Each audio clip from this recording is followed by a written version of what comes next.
ويحبون المال حبا جما كلا إذا دكت الأرض دكا دكا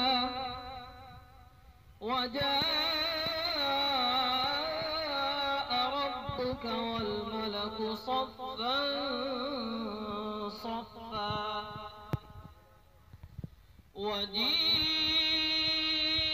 يومئذ بجهنم يومئذ يتذكر الإنسان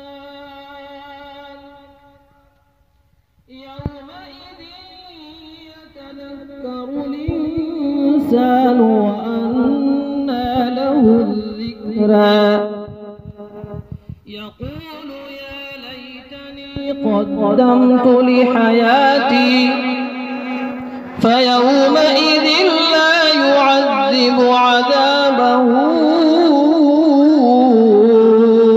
أحد ولا يوثق وثاقه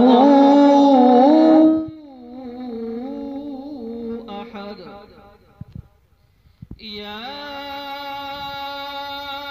أيتها النفس المطمئنة ارجعي إلى ربك راضية مرضية فادخلي في عبادي وادخلي جنتي صدق الله العظीम। ये जो तिलावत की गई है आप हज़रात के सामने इमाम नाफ़े रहमतुल्लाहि अलैह के दूसरे नंबर के शागिर्द इमाम वर्श रहमतुल्लाहि अलैह की रिवायत में की गई है। किसी को कोई एतराज़ ना होना चाहिए, ये भी कुरान ही है।